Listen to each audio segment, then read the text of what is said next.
I have a heart of gratitude, first and foremost. I would like to express my sincerest thanks to the Herald, Westender magazine, Amnesty International and the people of Scotland. It is an honour for my family to receive the best exhibition in Scotland for 2024.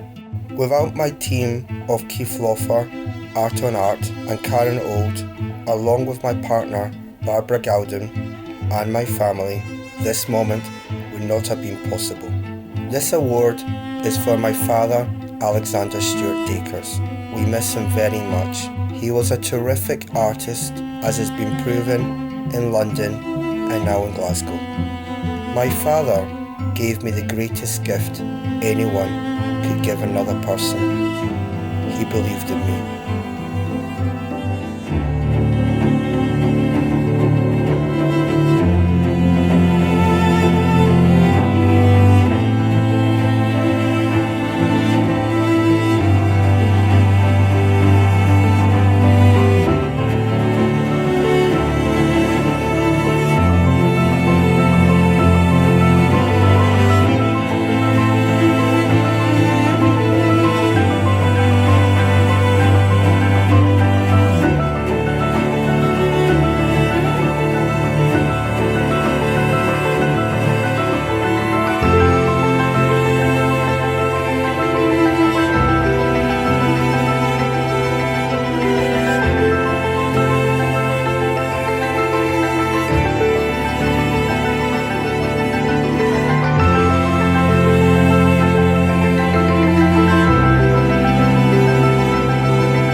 Alexander Dakers, it is lovely to meet you again. We met the first time at the Father and Sons exhibition at Glasgow Art Rooms.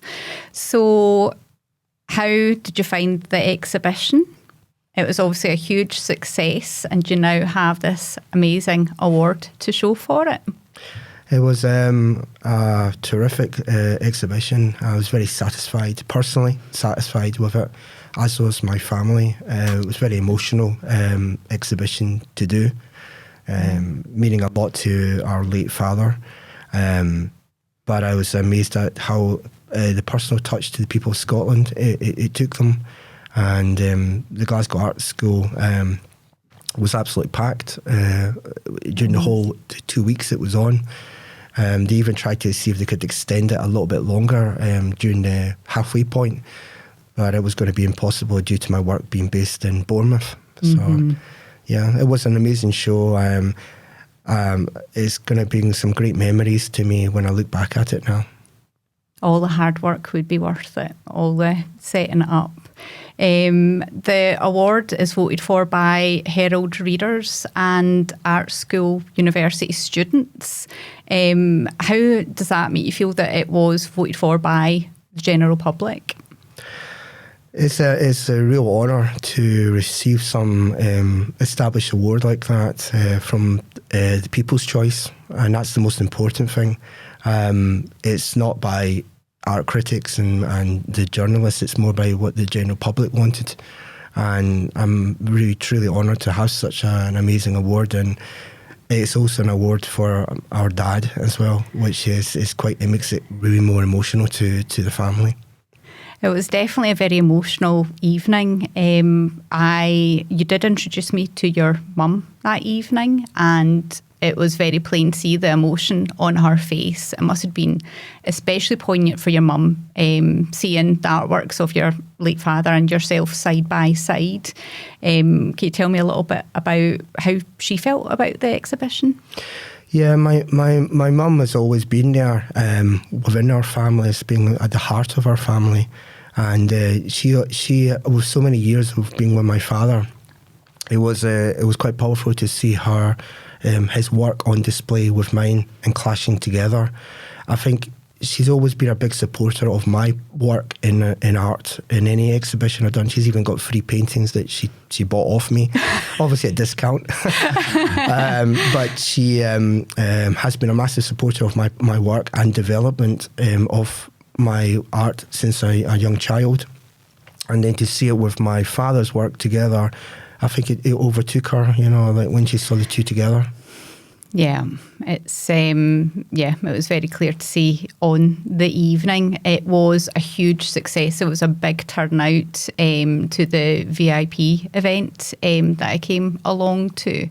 The artworks were very powerful. I especially found the ones that you'd put together from obviously war-torn countries. That had a big impact on me. Probably the ones I spent the least time in front of because I found it so distressing.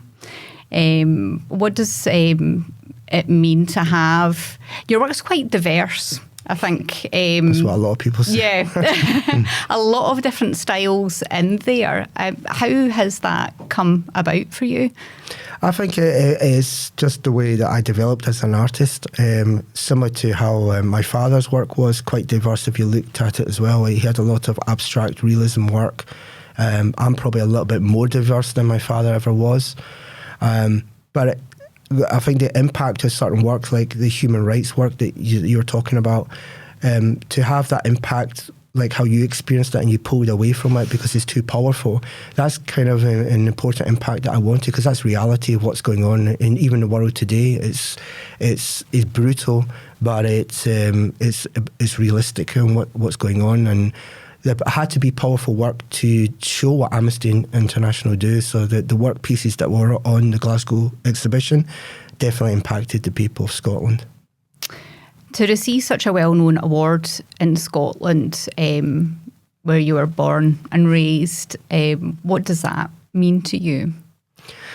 It means the world, because this is my roots, and I studied in Glasgow art school, and to get an award after many years of studying and doing exhibitions around the world, in Tokyo and New York, it's a real honour to have something like this, and my family are ecstatic about it, and it means a lot to us. It really does. And what is next? Will you be back in Scotland exhibiting again? I think in the future plans there will be an exhibition coming to Scotland. I don't know the exact dates yet, because my team needs to now do a debriefing about the show in Father and Sons in Glasgow, the next projects, and we have a lot of exciting projects to look at now, and it's just about deciding which angle we're going to go. And the projects, is that going to be exhibitions in other places, internationally even? Yeah, I have been a few on contract at the moment, like in Dubai. I need to look at one in Dubai. There's another one in San Diego. So there's a few international ones that I have to look at. Obviously, there's a very good gallery in London that do want my work as well. So I have a lot of exciting projects to look at, but I'm not going to announce anything yet to the public until I have a firm idea of where we're going to exhibit. Mm-hmm. We touched on earlier before the podcast started that you actually do have another job. People presume that you work full time as an artist. How does that actually work in reality? It must be very difficult to combine the two. It's very difficult and it's very tiring and exhausting, but you've got to push yourself quite hard. With art, it's difficult because you have to be in the right state of mind to paint. Example, if I've had a stressful day at my other job, I can't paint or draw. It's impossible. I have to be in the right mindset. But the cost of living, as everyone knows, is very high. So I do need to have another job because I donate so much through my art sales to charities. And it's something that I'm very proud of, that identifies the kind of work that I do. But it is a very difficult schedule that I got, although I am trying to look at alternative ways of trying to make this more feasible for myself. You mentioned Amnesty International a few times, and there is a very personal story about why you donate the sale of some of your works towards Amnesty International. Can you tell us a little bit more about that? Yeah, we donate a lot to Amnesty International due to what happened to our family tree many years ago with Augusto Pinochet, who was a dictator, and he was responsible for the manslaughter of over 60,000 people in Chile, in South America. And my grandfather was working with Salvador Allende, who was the leader of Chile at that time. And he was in prison, similar to Nelson Mandela. And because of the good work that Amnesty International did, he was released in 2 years instead of a life sentence, which he had. Wow, that is a very personal story, and it must be amazing to be able to give back in your grandfather's name. It's really amazing, and we're proud of the kind of money that we've raised for Amnesty. It's quite a lot of money throughout the years, and we've saved lives that people will never know or never meet. So money's not everything in life. It's like when you save a life, it means so much, and it's something that Xander Artwork, the team production, can be very proud of. It's not the only organisation that you donate to. There's also a school in Uganda that you've been doing a lot of work to basically build and get off the ground. How is that all looking? It's looking really good and really positive. It's since right back when COVID kicked in, we were working on a lot of live streams to raise money for children in Uganda, an orphanage in Uganda, and we managed to give them Christmas presents and year after year and really support them. But through all the art sales now, we're at the stage now where we are going to build an entire school, and that's donations, art sales. So that's over a £20,000 project. So that school will start next year, and people will see it on live stream. They'll see it by brick being built. And the beauty of it is that you're going to be saving 30 youngsters, orphanage children who've got nothing, and they're going to start and give them some hope, which is really important. Absolutely. Going back to your father, he obviously has been a huge influence on your life, but it really did surprise me to hear that he'd never exhibited himself before. Do you know of any reasons behind that? That one I could never really understand. I did have that question with my father many years ago, why he never exhibited. And he just seemed to just had this freelance. He just wanted to just do it for himself and have random people just look at his work. I don't think he really wanted to be like the centre of attention with his art work in theory, but regarding the father and son's production, that was a conversation that we had even when he was alive. We had that vision that we were going to do it, and then sadly it didn't happen. It happened in another way. But my father's work was good enough to do any exhibition in the world, and I've seen other artists who are even more famous than I am in the art world, and their work, my father's work, is just as good as theirs. So I think my father could have easily done an exhibition, whether it was his choice or not what he wanted. That's his opinion. With me, it's different. I was quite determined to do the exhibitions, and I thrive on it, although it is nervous at the same time. Those nerves can bring out the best in you, though. You know, some adrenaline is good adrenaline. Yes.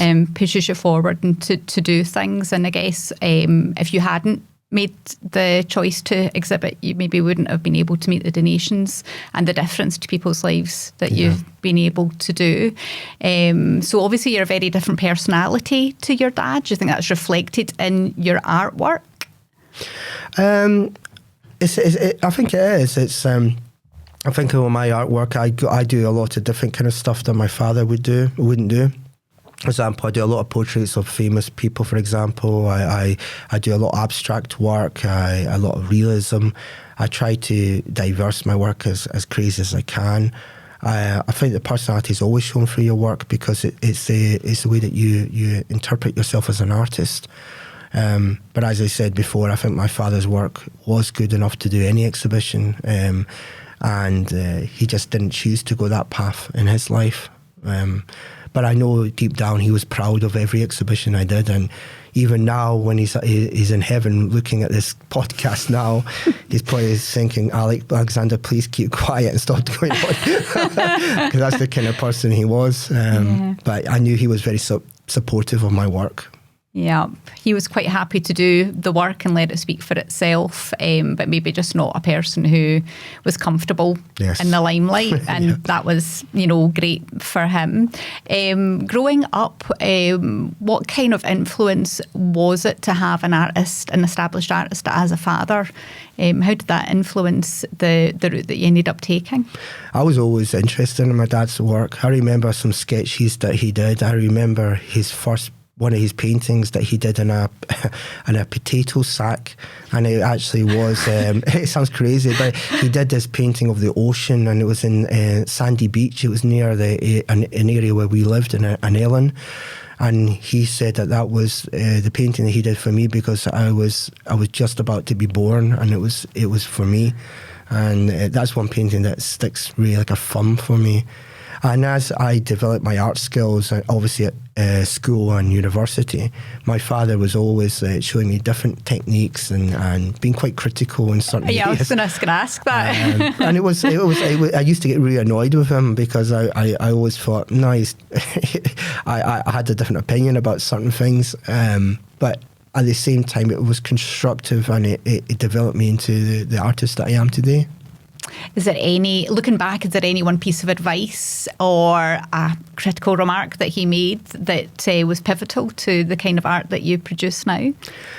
I've always remembered the one that he always says, especially when it comes to cross-hatching techniques and using oils. He always used to say, "You can do better, son. You always can."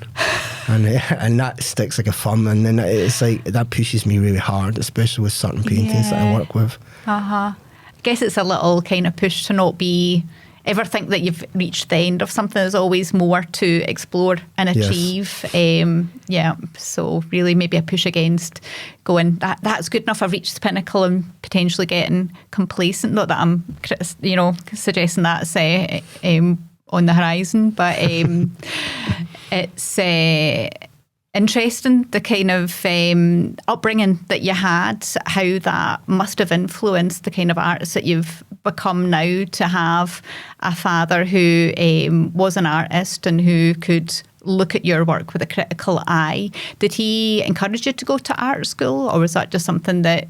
No, did he give you the freedom to make those kind of choices? Yeah, he gave me the freedom. It was my choice, but he knew that I was passionate about art. And when I did go to Glasgow University, I always remember the time when I had all my projects ready to go to get my degree, basically. And unfortunately, I had a very violent situation that happened in Glasgow, where I got mugged, and I lost all my artwork.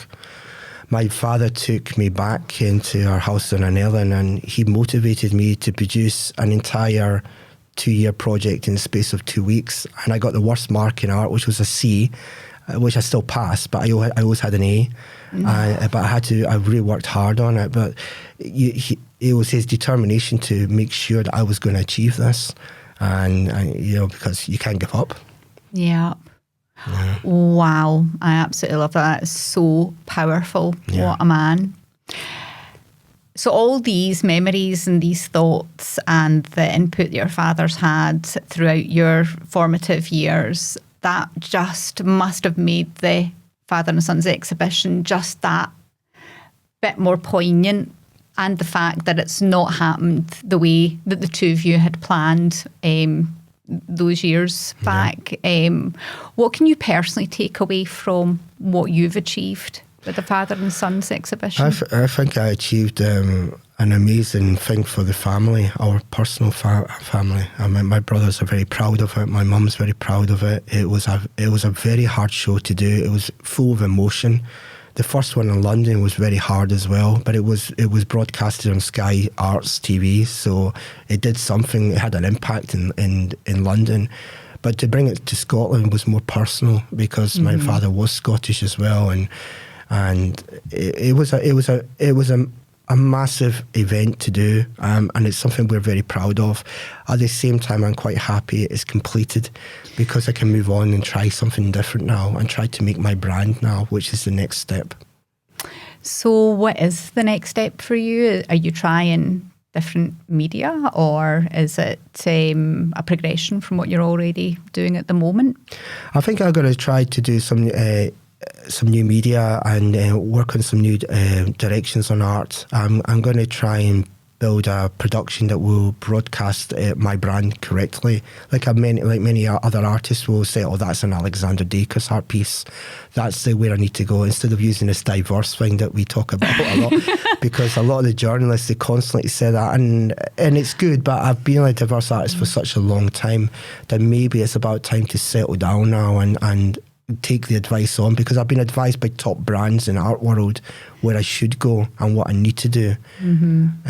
So I have to take that criticism on board and really think about what my next steps will be. I guess it's finding your signature style, niching down almost, so that you say, you have a very distinctive style. People can look at the painting and go, oh, that's an Alexander Dakers, and recognise it. So it's interesting that, you're finally ready to make those kind of decisions. And I guess it's easier for the general public. People do like to not pigeonhole you, but put you into a certain kind of genre of work. As your next step, do you see that as an opportunity to make yourself more commercial, sell more artworks, potentially move into being a full-time artist? I think it all goes on that angle. I think it's unfortunately it is very important that you're in social media and you need to be commercial. I am a commercial artist. I'm going to have to go that route now, because my plan is to develop my brand, is to have an identification instead of being diverse. It's to be identified as an Alexander Dakers piece. I do want to eventually leave a legacy in the art world that's, like doing Tokyo, New York, Glasgow, London. It's quite a lot at my age. It's quite unusual to do such a lot of big, high-profile exhibitions.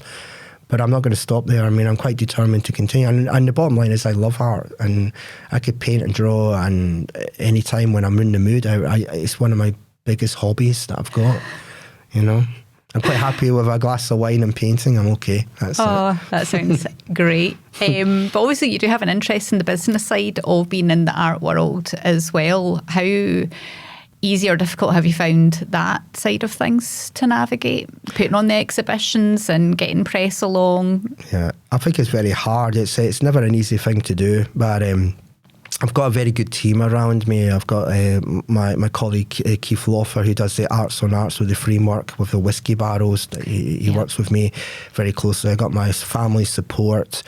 I got my partner Barbara Gowden, who does a lot of hard work to get the shows up and running. So we have got a very good team behind me. I've got a good media team as well. My website's really new as well. It's a brand new website. It's a 3-dimensional website. So it's paid. I paid to go for the very best that I could go for social media on that. And then obviously when you do an exhibition, it's about contacting the right people and getting in contact even with yourselves, like the Westender magazines and stuff like that. You say, look, hi, I'm coming to Scotland, bringing this show. Yeah. Then people check, they Google you to see who you are, and they find out quite a lot about you. Mm-hmm. Which is where having a great website and social media absolutely comes in, because it is your shop window. Yes, that's true. Initially, yeah. That's what everyone does. Google it and find out more information. Yeah. That's great. Thank you. Cool. Okay. Hi, Hugh. It is absolutely lovely to meet you. So, as Alexander's brother, could you look back at any memory that you have of him growing up that you can now look at with hindsight and go, I could have known by that he was going to be an artist? Well, that's a tricky one. I mean, there's not really one moment I can think of that, I thought, well, yeah, he's going to go and become big. But he was always drawing. He always had something to scribble on. So, I mean, but yeah, to think back, I didn't really think he was going to maybe go the path he did. I thought, he enjoys as a hobby or something to do, like in his spare time. But to come and, achieve what he's done and then be now more like he seems to be going up a ladder here and he's going to become world famous now, isn't he? So, I don't think there was a certain time or point that I felt like that was going to be what was happening. But it's just sort of like evolution, hasn't it? It's just sort of come along. So, yeah, but he's done excellent. He's done it all himself. I mean, I've just been like a sort of moral support for him. Saying like he wanted me to come down at short notice, so I just made time. So I've only been there to just pat him on the back, but that's all, or buy him a pint of beer or something like that. Which is so important. Yes. So that's sort of been my key role in it, just to be a supportive brother. Yeah. So coming along to the Fathers and Son exhibition back in the summer, for the whole family. And I do remember seeing your mum on the night visibly moved. How was that for you, seeing your brother and your father's artwork side by side? Yeah, it was a strange one because, like as you were talking with Alexander, that Dad he was like the sort of least person that would want like a camera on him or someone with a microphone. Right. He wasn't a person like that at all. He just wanted to stay out of anything. He'd be very low key. So Alexander's like pretty much the opposite. And to have their two paintings, I know that when Dad was still around, that it was an idea that he was a bit excited about. But he wouldn't have wanted to come and do like something like this or talk about it much.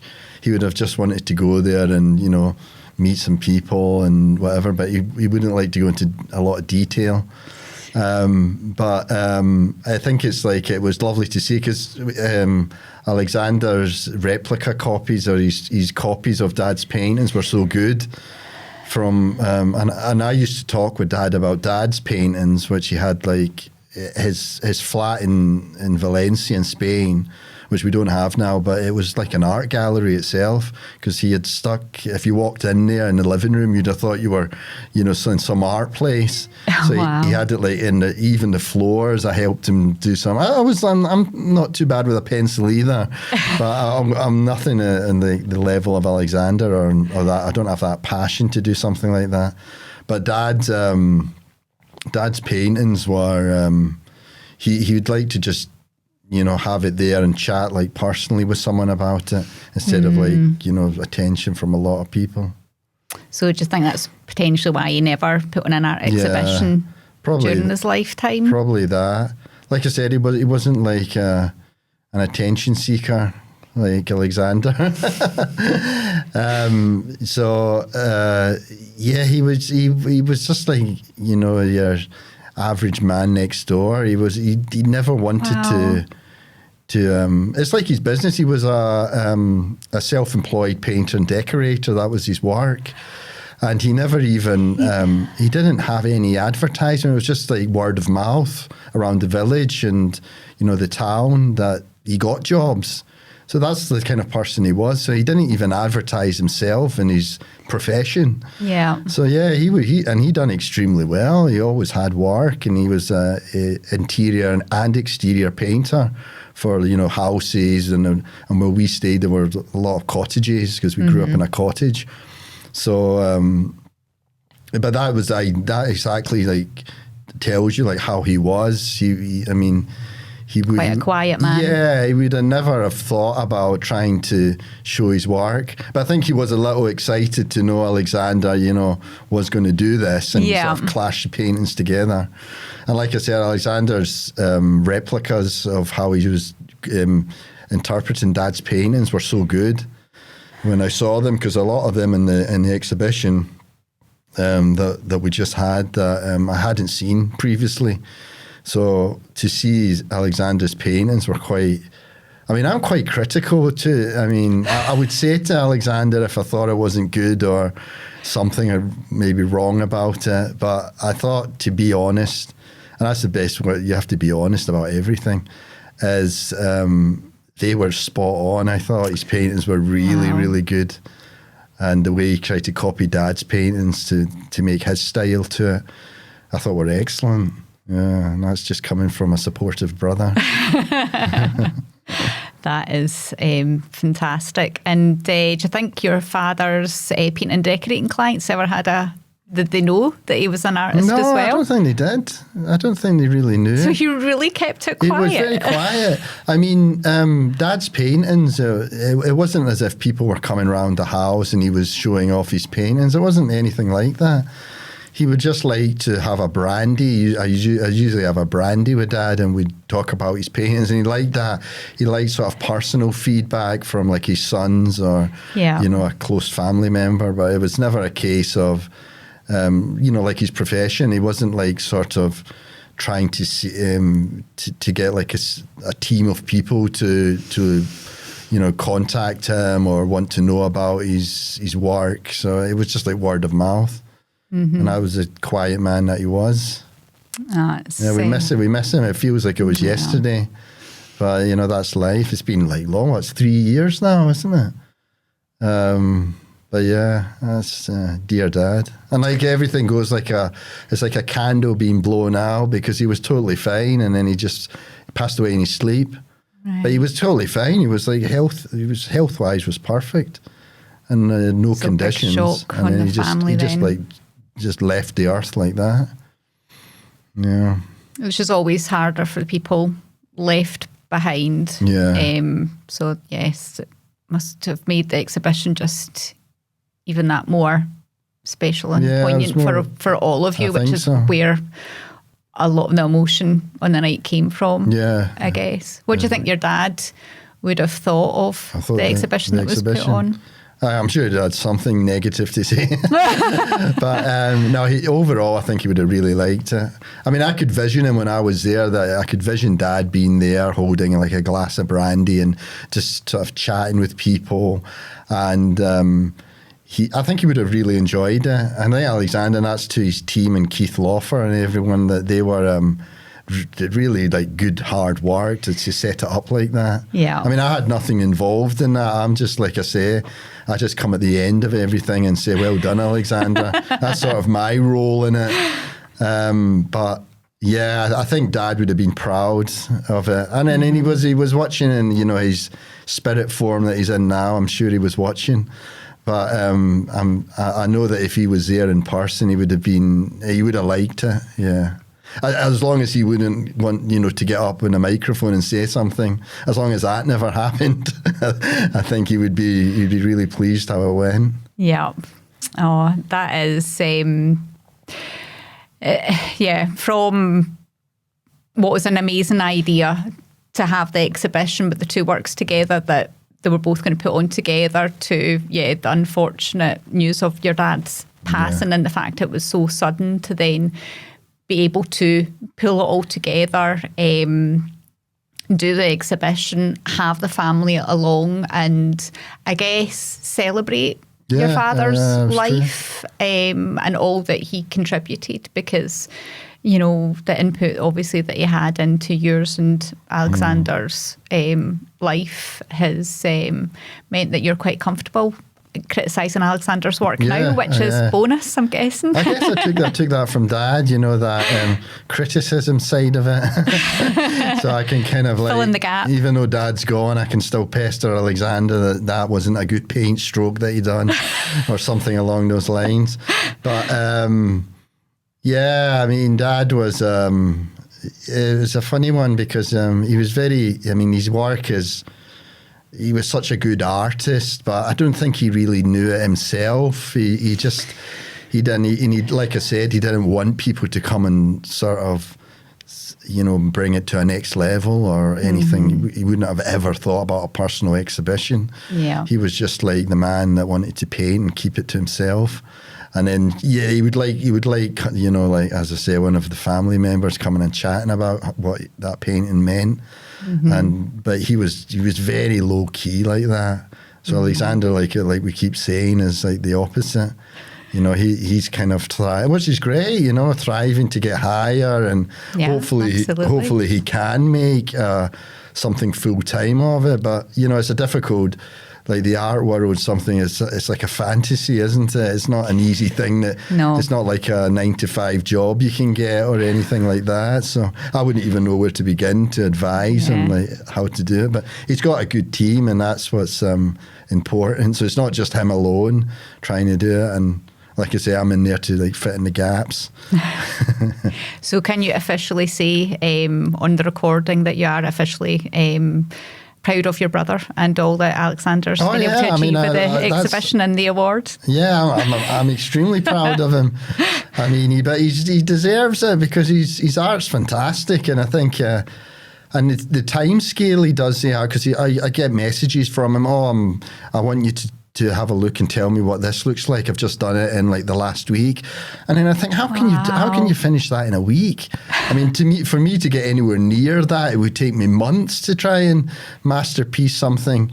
So I think I'm officially there as I'm an important piece of all this jigsaw. Yes, if I say so myself. But I'm just not in the professional sort of side of it, but a great sounding board.